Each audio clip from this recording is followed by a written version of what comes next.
नमस्कार, आप देख रहे हैं के न्यूज इंडिया का खास कार्यक्रम जनहित और मैं हूं आपके साथ गरिमा वाजपेयी। जनहित यूपी के औरैया से एक कलयुगी बेटे की करतूत रिश्तों को शर्मसार कर गई। संपत्ति के विवाद के चलते कलयुगी बेटे ने अपने बुजुर्ग माता पिता की कुल्हाड़ी से काटकर हत्या कर दी और डबल मर्डर की सूचना से पूरे क्षेत्र में हड़कंप मच गया।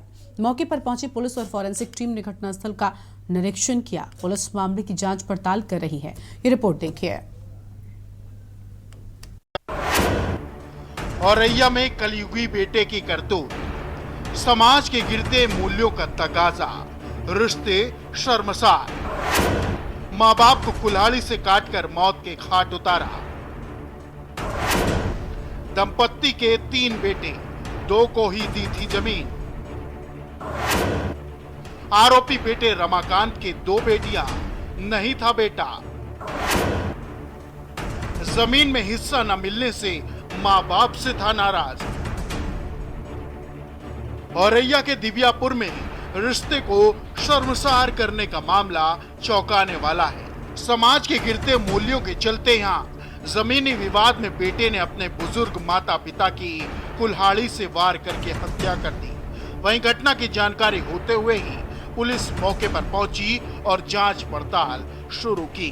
वहीं हत्या आरोपी फरार बेटे की तलाश के लिए टीम गठित कर दी गई है। घटना को लेकर एसपी औरैया चारू निगम ने बताया कि जांच में पता चला है कि बुजुर्ग दंपत्ति और उनके बड़े बेटे रमाकांत के बीच जमीन को लेकर विवाद चल रहा था, जिसके चलते उनके बड़े बेटे रमाकांत ने कुल्हाड़ी से वार करके हत्या कर दी है। जल्द ही हत्या आरोपी को गिरफ्तार कर लिया जाएगा। दिव्यापुर अंतर्गत बुजुर्ग दंपत्ति की हत्या हुई है, क्या है पूरा मामला? थाना दिव्यापुर में पुराना दिव्यापुर गांव है, जिसमें आज सुबह सर्वेश पुत्र श्यामलाल राजपूत के द्वारा सूचना दी गई कि ये लोग 3 भाई हैं, रमाकांत, उमाकांत और सर्वेश। इनमें से बड़े भाई रमाकांत के द्वारा इनके माता पिता श्यामलाल राजपूत और राम जानकी इनकी कुल्हाड़ी मार के हत्या कर दी गई है। ये रमाकांत, उमाकांत, सर्वेश तीनों एक ही मकान में रहते थे।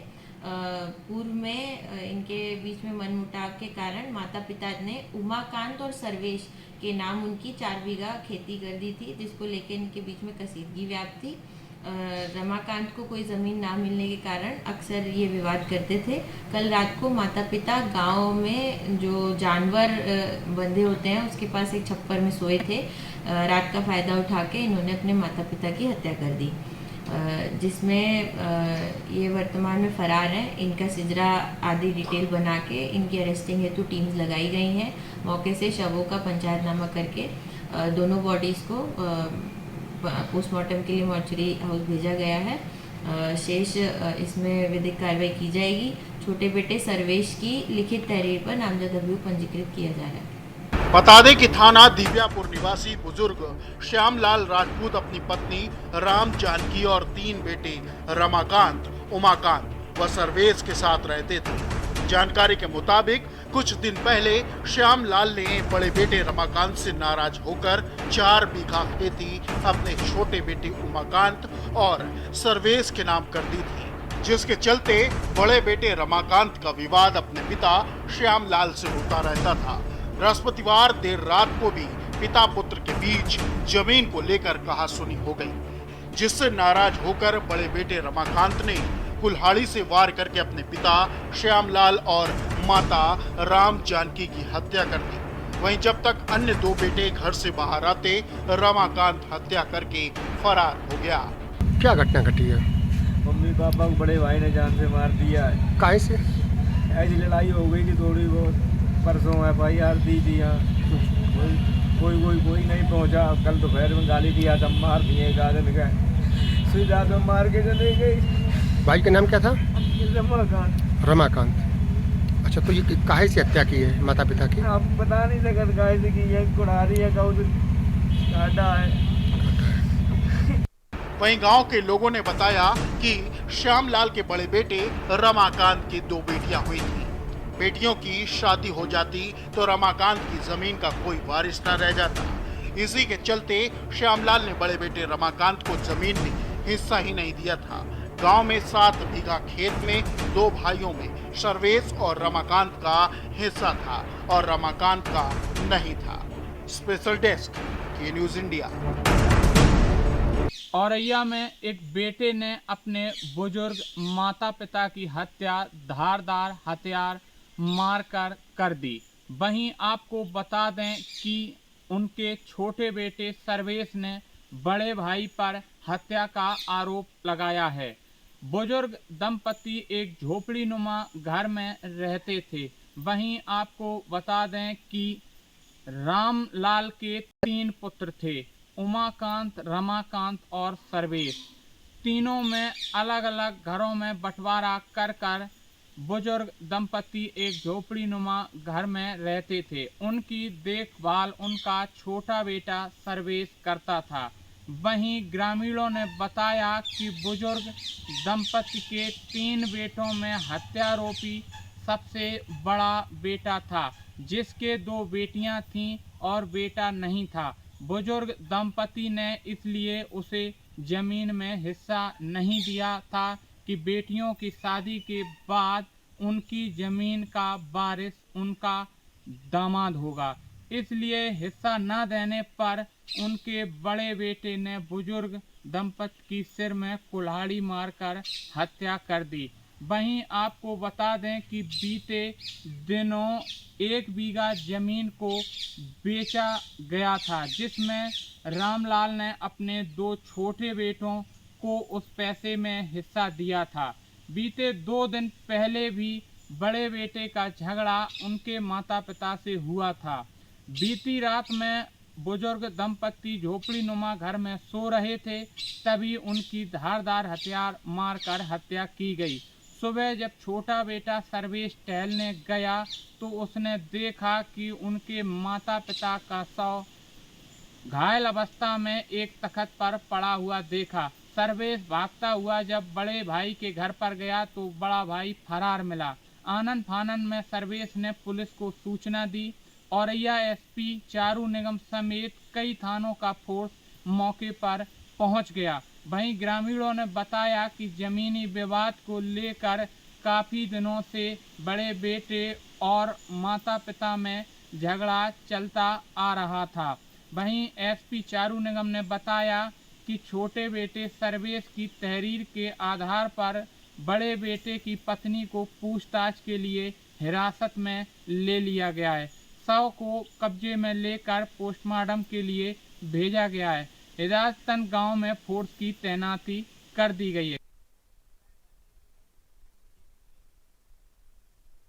तरीके से यहां पर माता पिता की हत्या कर दी गई। जमीन के विवाद के चलते एक शख्स अपने माता पिता की मौत का जिम्मेदार बन जाता है। आगे बढ़ेंगे, कुछ और खबरें भी हम आपको बताएंगे इस पूरे मामले से जुड़ी। कुशीनगर से एक ऐसा ही मामला सामने आया जहां पर अधेड़ ने अपनी पत्नी और बेटी की हत्या कर दी। निर्मम तरीके से पत्नी और बेटी को मौत के घाट उतारा है। पत्नी और बेटी की हत्या करने के बाद आरोपी फरार हो गया है। रामकुला थाना क्षेत्र के फुलवरिया मगरिब गांव की यह पूरी घटना बताई जा रही है।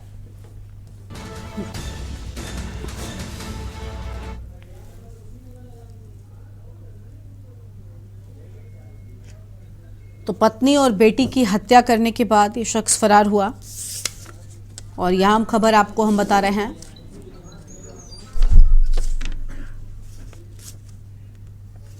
ये अहम जानकारी आपको हम बता दें।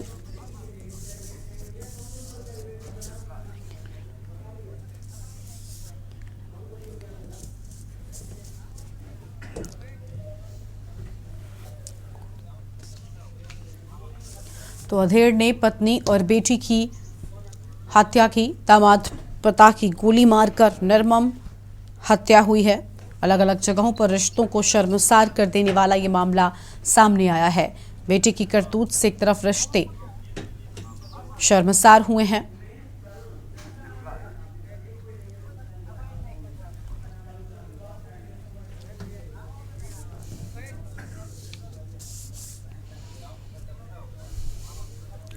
और इसी सब मुद्दे पर हम विस्तार से करेंगे बातचीत। खास मेहमानों का पैनल हमारे साथ में जुड़ चुका है। तरुण निगम जी हमारे साथ में है, मनोचिकित्सक हैं, कानपुर से हमारे साथ में जुड़े हुए हैं। अमोल कुमार जी हमारे साथ में हैं, संवाददाता हैं, कौशाम्बी से जुड़ चुके हैं। इसके साथ ही सच्चिदानंद पांडे संवाददाता हैं, कुशीनगर से जुड़ चुके हैं, और उमेश अवस्थी हमारे संवाददाता औरैया से जुड़ेंगे। सबसे पहले शुरुआत करते हैं मामले का अपडेट लेते हैं। औरैया से खबर आई है, औरैया से उमेश हमारे साथ में जुड़े हुए हैं। उमेश, औरैया में रिश्तों को शर्मसार कर देने वाला क्या मामला सामने आया है, उससे जुड़ी क्या पूरी जानकारी है आपके पास? मामला औरैया जनपद के दिव्यापुर थाना क्षेत्र की पुरानी दिव्यापुर का है, जहां पर रिश्ते को शर्मसार बेटे के द्वारा किया गया है। एक श्याम लाल नाम के जो अधेड़ दंपति अपनी राम जानकी पत्नी के साथ एक झोपड़ी नुमा घर में रह रहे थे। श्याम लाल के 3 बेटे थे, उमाकांत, रमाकांत और सर्वेश। तीनों बेटों को अलग अलग घर में बंटवारा करके श्यामलाल पत्नी राम जानकी के साथ एक झोपड़ी नुमा घर में रह रहे थे। वहीं आरोप उनके सबसे छोटे पुत्र सर्वेश ने यह लगाया कि पिताजी के द्वारा बड़े भाई जो रमाकांत है, उनके 2 बेटियां थीं, तो पिताजी ने बेटियों के होते उनको जमीन में हिस्सा नहीं दिया था। ये आरोप लगाने के चलते उन्होंने बताया कि उनके जो बुजुर्ग माता पिता हैं, उनकी हत्या कर दी गई। तो दूसरी तरफ सबसे बड़ी बात यह है कि जब श्यामलाल इस झोपड़ी में रह रहे थे और बीते रात में जब सुबह हुई 4 बजे, तो सबसे छोटा बेटा जो उन बुजुर्ग माता पिता की देखरेख करता था, तो वो टहलते हुए गया तो उन्होंने देखा कि झोपड़ी नुमा जो उनका घर था उसमें तख्त पर दोनों दाम्पत्य जो बुजुर्ग माता पिता थे, उनके जो शव हैं वो किसी धारदार हथियार से उनके सिर को कुचला गया है। तो आनंद में सर्वेश ने भाग के देखा अपने भाई के घर पे, तो बड़ा भाई जब घर में नहीं मिला, पुलिस को सूचना दी गई। सूचना पर पहुंची और यह चारों ने गांव में तैनात हो गया और शव को कब्जे में लिया। छोटे भाई सर्वेश की तहरीर के आधार पर बड़े भाई रमाकांत की पत्नी को हिरासत में पुलिस ने पूछताछ के लिए लिया, लेकिन कहीं ना कहीं जो रिश्ते हैं, जो बेटे और पुत्र के जो माँ के जो रिश्ते हैं, उनको औरैया में कहीं ना कहीं शर्मसार जरूर किया गया है। हालांकि जो ग्रामीणों से जानकारी मिली है उसमें एक बात और सामने आई है कि रामलाल के 7 बीघा जमीन थी, 1 बीघा जमीन एक आध हफ्ते के अंदर बेची गई। ठीक है, यानी रिश्तों को शर्मसार कर दिया, एक बेटा ही अपने माता पिता की हत्या का जिम्मेदार बन गया। और आगे बढ़ेंगे, सच्चिदानंद पांडे हमारे साथ में है, कुशीनगर से जुड़े हुए हैं। सच्चिदानंद, कुशीनगर में क्या मामला था, जल्दी से बताएं, उसके बाद तरुण जी के पास जाएंगे। जी, आपको बता दें कि रामकोला थाना क्षेत्र के फुलवरिया मगरिब की यह घटना है, जहां पर छोटे बच्चे की विवाद को लेकर पति ने ही अपनी पत्नी और बेटी को मौत के घाट उतार दिया है। बताया जा रहा है कि छोटे बच्चा कहीं से घूमकर आए, घर पे आया, वही पति उसे पूछने लगा इसको लेकर के उसकी पत्नी और पति में दोनों में तकरार हो गया, जिसको छुड़ाने के लिए उसकी बच्ची बीच बचाव करने के लिए गई, उस पर भी लोहे के राड से उसके सर पे प्रहार कर दिया और फिर पत्नी के सर पे प्रहार कर दिया, जिससे मौके पे उन दोनों की मौत हो गई और वहां से पति फरार हो गया। आसपास के ग्रामीण जब वहां पे पहुंचे तो खून से लथपथ घर को देखा, तब उन्होंने पुलिस को सूचना दी और मौके पर एडिशनल एसपी रितेश कुमार सिंह ने पहुंचकर मौके का जायजा लिया और एक टीम गठित कर दी, जिससे फरार अभियुक्त को गिरफ्तार किया जाए। ठीक है, तरुण जी के पास जाएंगे। तरुण जी, आपने सुन लिया होगा, दोनों ही जगहों के जो मामले हैं वो लगभग अपने ही अपनों के लिए खतरा बन गए। आप मनोचिकित्सक हैं, उस लिहाज से बताइए कि वर्तमान के समय में आखिर ऐसी घटनाओं में इजाफा क्यों हो रहा है? अपने अपनों ही जान के दुश्मन बन रहे हैं, अपनों की ही जान के। एक जगह पर एक बेटा माता पिता की हत्या कर देता है जमीन के विवाद में। क्या आखिर इसके पीछे वजह होती है, कहाँ कमी रह जाती है? क्योंकि ये वो रिश्ते होते हैं जो सबसे खास माने जाते हैं इस समाज में। माता पिता और बेटे का रिश्ता आप समझ सकते हैं ना कि सभ्य समाज में किस तरीके का माना जाता है, और क्या हो अगर एक बेटा ही अपने माता पिता की जान ले ले?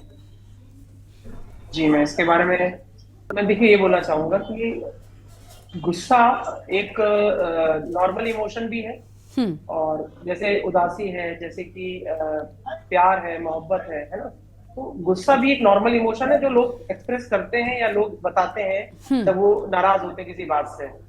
पर गुस्सा थोड़ी देर के लिए आना चाहिए, वो गुस्सा दिमाग से चले जाना चाहिए, और इंसान को गुस्सा करने के बाद रियलाइज होना चाहिए, यानी उसको महसूस होना चाहिए कि उसने गुस्सा सही बात पे किया, गलत बात पे किया, और क्या वो जो बात थी वो इतनी बड़ी थी कि इतना गुस्सा करना चाहिए था। होता ये है कि बहुत सारे लोग मन में अंदर, जैसे आप जो केसेस के बारे में डिस्कस कर रहे हैं उसमें करीबी रिश्ते, जो क्लोज रिश्ते होते हैं उसमें हत्याएं हुई हैं। तो जो बच्चे होते हैं ये मन में अपनी फीलिंग्स, ये इस उम्र में नहीं और पहले से भी भरते जाते हैं। मन में उनके अंदर कड़वाहट आती रहती है, पर क्योंकि आपसी संवाद स्थापित नहीं होता है, माँ बाप से अपने मन की बात कहने की क्षमता विकसित नहीं होती है, या वो माहौल नहीं होता जहाँ पे माँ बाप इतने ओपन हो कि बच्चों से बात करें, तो बच्चे ये चीजें अपने मन में निग्लेक्शन या पेरेंट्स से अपने प्रति जो उपेक्षा की भावना उनको महसूस होती रहती है। तो जैसे इस केस में बड़े भाई को लगता था कि छोटे भाई के प्रति ज्यादा लगाव है, उसको संपत्ति दे दी गई और मुझे निकाल दिया गया, तो उसके मन में क्रोध की भावना आएगी। वो ये सोचेगा कि मैं भी तो बड़ा लड़का हूं, मेरे को ना सम्मान दिया गया ना और क्योंकि मेरे पास वारिस नहीं था तो मुझे संपत्ति से बेदखल कर दिया गया। तो उसको वो एक प्रताड़ना की तरह देखता है, वो उसको अपने माँ बाप से नाराज हो जाता है, और शायद पहले की भी नाराजगियां रही होंगी, पहले भी छोटी मोटी घटनाएं होंगी जहां पे उसने गुस्से में कभी सामान पटक दिया होगा, कभी सिर पटका होगा, कभी गुस्से में गाली गलौज की होगी, लड़ाइयां हुई होगी। उस समय जो इसका ये मानसिक स्थिति थी, उस समय अगर उसको उचित उपचार मिलता या उसको झाड़ फूक या कहीं और ले जाने के बजाय किसी प्रॉपर डॉक्टर के पास जाके ट्रीटमेंट कराया जाता तो उसके गुस्से का इलाज हो पाता। क्योंकि ऐसी बीमारियां हैं जिसमें मूड डिसऑर्डर्स, जिनमें इंसान को बहुत गुस्सा आता है, और गुस्सा जब शांत होता है तो आप याद रखिए, गुस्सा शांत होने पे इंसान का जो मस्तिष्क है वो ये बताता है कि गुस्सा गलत किया था। गिल्टी फील भी करता है इंसान, जब तक वो साइकोपैथोलॉजी ना हो, यानी कि वो पेशेंट जो है वो मानसिक रूप से विकृत ना हो, तो उसके मन में ये विचार जरूर आएगा कि उसने जो गुस्सा किया है वो गलत किया। जैसे उस केस में जहां वो भाग गया है, वो भाग इसलिए गया क्योंकि अब उसको ये एहसास हुआ है कि अरे उसने इतना बड़ा कांड कर दिया, तो भागना ही पड़ेगा। ठीक है। और भय भी होता है और गिल्ट भी होती है, सामना नहीं कर सकते समाज का। ठीक है। एक जगह केस था जहाँ पे कि बहन का गला काट के पुलिस स्टेशन चले गए थे। वो इसलिए चले गए क्योंकि वहां डर नहीं है, वहां गिल्ट नहीं है। गिल्ट इस बात का नहीं है कि बहन ने बदनामी की थी तो बहन का गला मैंने काटा और जाके लेके चला गया मैं अस्पताल, तो वहां पे गर्व की बात मान रहे हैं, वो ऑनर किलिंग। लेकिन यहाँ गर्व की बात नहीं है, अपने ही माँ बाप को मारना गिल्ट पैदा करता है। तो ये गुस्से के पेशेंट्स हैं, ऐसे पेशेंट्स हमने देखे हैं जहाँ पे खुद को नहीं तो नुकसान पहुंचाएंगे, नहीं तो औरों को पहुंचाएंगे। तो समाज को चाहिए कि टाइमली इन लोगों को पहचाने और उनका इलाज करें। ठीक है तरुण जी, आपसे हम इस पर आगे विस्तार से बातचीत करेंगे। फिलहाल आज हम बात करें कि किस तरीके से अपने ही अपनों की जान के दुश्मन बन जाते हैं, क्या ऐसी वजह होती है कि आखिर लोगों का गुस्सा इस कदर बढ़ जाता है कि लोग अपनों की ही जान ले लेते हैं। तरुण जी हमारे साथ में लगातार बने हुए हैं। तरुण जी, आपने कहा कि समय समय पर ऐसे लोगों की पहचान की जानी चाहिए ताकि पता लग सके कि इनमें किस तरीके की चीजें विकृत हो रही हैं, लेकिन कैसे कोई पहचान सकता है? क्या आपको लगता है कि इनमें इस तरीके की चीजें पहले से नजर आती हैं? क्योंकि कोई शख्स ठीक तरीके से रह रहा है। अभी कुछ दिनों पहले ही एक मामला सामने आया था, उत्तर प्रदेश का मामला था। एक दिन पहले शादी होती है, परिवार का एक शख्स हर किसी 4 से 5 लोगों की हत्या कर देता है। बिल्कुल ठीक व्यक्ति था, ना तो मानसिक रूप से विकृत था, खुद को भी उसने मार दिया, तो वजह भी सामने नहीं आ सकी कि आखिर क्या वजह थी। तो ऐसे में इन लोगों को कैसे पहचाना जा सकता है? क्या कुछ तरीका है? मैम, जब तक अवेयरनेस नहीं होगी सोसाइटी में इस बारे में, मानसिक रोग कॉमन है और इनका इलाज होना चाहिए, तब तक ये बीमारियां बाहर नहीं आएंगी, ऐसे ही क्राइम्स होते रहेंगे। सबसे इम्पोर्टेंट बात यह है कि इंडिया में जो डाटा है वो ये है कि 10 में से 1 व्यक्ति को ही मानसिक रोग का इलाज मिल पाता है। तो जो 9 लोग हैं उनका क्या होता है, वो ऐसे ही समाज में चलते रहते हैं, भटकते रहते हैं, और जब उनकी बीमारी विकृत रूप ले लेती है तब वो ऐसा कुछ बड़ा जघन्य कांड करते हैं। तो कोशिश ये होनी चाहिए कि अवेयरनेस फैलाएं सोसाइटी में, डिप्रेशन को लेकर के, उलझन की बीमारियों को लेकर के, और सबसे ज्यादा इंपॉर्टेंट है नशे को लेकर। क्योंकि जो नशा है, बहुत सारे केसेस में देखा गया, नशा एक बड़ा फैक्टर होता है। जो लोग नशा करते रहते हैं उनके अंदर गुस्से की या शक करने की भावनाएं ज्यादा बढ़ जाती हैं। तो जो शक की बीमारी होती है वो भी, ऐसा पहले बोलते थे कि शक का कोई इलाज नहीं होता है, शक का इलाज होता है, बहुत अच्छा इलाज होता है, पर टाइमली आया जाए तो ठीक है, नहीं तो ठीक है। यानी ऐसे में परिजन, आप ये कह रहे हैं कि परिजनों की जिम्मेदारी बन जाती है, क्योंकि शक के मामले में भी हमने देखा है कितने सारे ऐसे मामले सामने आते हैं जब शक के बिना पर लोग हत्या कर देते हैं। खासतौर पर पति पत्नी के बीच इस तरीके का मामला ज्यादा होता है। हम कई बार सुनते हैं या ऐसी खबरें हमारे सामने आती हैं जहां पर शक के बिना पर ही एक शख्स दूसरे की जान लेने पर उतारू हो जाता है या फिर ले लेता है। या फिर जैसे वो सोता ना हो रात में, तो उसको कानों में आवाजें आती हैं, उसको लगता हो कि लोग उसकी बातें कर रहे हैं, या वो बाहर निकलता हो तो उसको लगता हो कि लोग उसकी तरफ इशारे कर रहे हैं, कैमरा लगा है, उसके मोबाइल हैक हो गया है।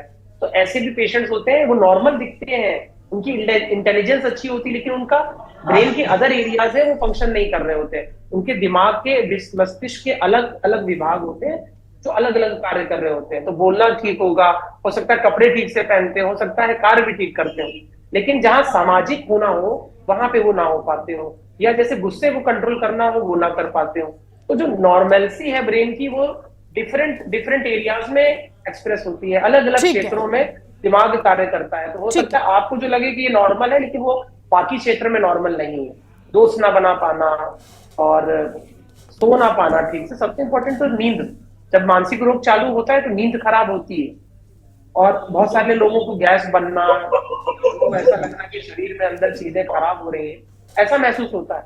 मन उदास रहना, काम में मन न लगना, तो ये सब लक्षण है। अगर इनको थोड़ा सा अवेयरनेस बढ़ाई जाए मीडिया के थ्रू ही, तो इन रोगों को पहचान के लोग इलाज के लिए कराएंगे। ठीक है, ठीक है। उमेश जी के पास चलते हैं, इसके बाद एक बार फिर से आपके पास आएंगे और विस्तार से इसको लेकर चर्चा करेंगे। उमेश, पूरे मामले में पुलिस ने क्या एक्शन लिया है? जी बिल्कुल, आपको बताना चाहेंगे कि जिस तरह से ये जो वारदात आई है शर्मसार करने वाली, इसमें सबसे बड़ी बात यह है कि जो आरोपी, जो दंपति का आरोपी जो पुत्र है सर्वेश, जो इनकी देखरेख करता था, उसका एक बड़ा आरोप है कि ये जो मामला है, जो बीते हफ्ता और 10 दिन के अंदर जो ये मामला है, वो जिम्मेदार कहे जाने वाले जो सुरक्षा और तमाम तरह से जो समाज के जो जिम्मेदार है, पुलिस प्रशासन है, इनके पास तक ये मामला पहुंचा था।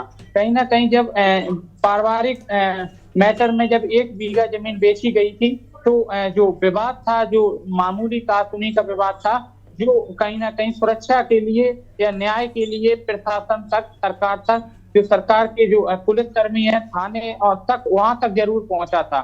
लेकिन जो आरोप लगाया है उनके जो लड़के ने, सर्वेश ने, उनका साफ कहना है कि 2-3 दिन पहले हुए झगड़े में हम लोग प्रार्थना पत्र लेके पुलिस के पास गए थे। तो इसमें साफ तौर पर ये भी एक बड़ी बात सामने आ रही है कि पुलिस के द्वारा या समाज के जो जिम्मेदार लोग हैं, जो समाज के जो जिम्मेदार लोग होते हैं, सामाजिक लोग होते हैं, या फिर राजनीतिक लोग होते हैं, या फिर पुलिस प्रशासन है, सही रूप से इनकी जो मदद की गई होती, या फिर जो प्रार्थना पत्र पर सही से एक्शन लिया गया होता, तो ये जो रिश्ते को जो शर्मसार किया गया, पुत्र ने जो माता पिता की हत्या की है, तो वो कहीं ना कहीं बच भी सकती थी। अगर प्रार्थना पत्र या पुलिस के सामने इस तरह का जो मैटर पहुंचा था, इस पर समय रहते अगर एक्शन हो गया होता, अगर बुजुर्ग दंपति, ठीक है, यानी कहीं ना कहीं एक्शन लेने में भी पुलिस ने देरी की, जिसके चलते अब माता पिता को अपनी जान देनी पड़ गई और बेटे ने ही माता पिता की जान ले ली। ठीक है, आपके पास लौटेंगे। हमारे पास में तरुण लगातार बने हुए। तरुण जी, देखिए, हम मनोचिकित्सक हैं आप, उस लिहाज से आप इन चीज़ों को बेहतर समझते हैं कि परिजन अगर नजर रखेंगे, अगर देखेंगे कि उनके साथ रह रहा शख्स कहीं ऐसा तो नहीं बहुत ज्यादा क्रोधित होता है, या छोटी छोटी ऐसी हरकतें हैं जो अगर अत्यधिक होने लग जाएं तो इंसान को परेशान करती हैं। तरुण जी, बहुत से लोग ऐसे होते हैं जिनके साथ ये समस्याएं होती हैं, लेकिन वो ये मानने को तैयार नहीं होते कि वो इस मानसिक रोग से विषिप्त हैं या इस मानसिक रोग के वो अब रोगी बन चुके हैं। ऐसे में लोगों को साइकाइट्रिस्ट के पास जाने में भी शर्म आती है। अब तो फिर भी बहुत लोग जागरूक हो गए हैं, तो कम से कम रुख करने लगे हैं, लेकिन ये आप भी इस बात से सहमत होंगे कि लोग इस बात को स्वीकार करने को तैयार ही नहीं होते। ऐसे में उनको इस बात का बोध कैसे कराया जाए कि उनको ये बीमारी है और इस बीमारी का इलाज भी संभव है और उनको जाना चाहिए मनोचिकित्सक के पास? देखिए, मानसिक रोगों में समस्या तो यही है, जी। हमारा दिमाग ही है जो ये बताता है कि हम बीमार हैं। जैसे बुखार है, आपका दिमाग स्वस्थ है, ये बोलेगा बुखार आ रहा है, या आपका हड्डी टूट गई तो बोलेगा कि हड्डी में चोट लगी है, जाके डॉक्टर से दिखाओ। तो स्वस्थ दिमाग बीमार दिमाग के ऊपर हावी है। हम लोग के दिमाग में एक स्वस्थ एरिया है जो हमें डिसीजन सही लेने के लिए बोलता है, और एक बीमार है जो डराता है या जो हमें घबराहट पैदा करता है कि ना जाओ बाहर, कुछ हो जाएगा। तो जो स्वस्थ दिमाग है वो पावरफुल होगा, तो वो डिसीजन राइट लेगा। होता क्या है, मानसिक रोग में बीमार दिमाग बड़ा हो जाता है, वो पावरफुल हो जाता है, तो उस कारण से सही डिसीजन लेने की क्षमता कम हो जाती है। इस केस में जो उसके फैमिली मेंबर्स हैं, उनको दिखता है कि हाँ, इसके अंदर वो लक्षण हैं जो कि पहले नहीं थे। पहले वो ऐसा व्यवहार नहीं करता था, पहले ऐसे गुस्सा नहीं करता था, पहले वो ठीक से सोता था, पहले वो प्यार से बात करता था, पहले वो उदास नहीं रहता था, पहले वो चुप नहीं रहता था, पहले वो घुलता मिलता था, वो काम भी अच्छे से करता था, वो काम भी नहीं कर पा रहा है। ये लक्षण घर वालों को तो नजर आ रहे होते हैं, वो लोग एक्शन नहीं लेते, वो तो सोचते हैं वो है ना, तो उन कन्विंस करके प्यार से एक चीज है, पेशेंट को अगर आप प्यार से उसकी हित के बारे में बोलेंगे तो उसको भी लगेगा कि हाँ मेरे को कुछ, अब आप उसको तू पागल हो गया है क्या, या वो उसको संबोधित करने लगे पागलों की तरह। ठीक है, यानी सबसे ज्यादा जिम्मेदारी, अगर आपकी बातों पर ध्यान दे तरुण जी, तो सबसे ज्यादा जिम्मेदारी आसपास रह रहे लोगों की या उस शख्स के परिजनों की बन जाती है। अगर वो लोग ध्यान रखेंगे, अवेयर रहेंगे, तो ऐसी चीजों से बच भी सकते हैं।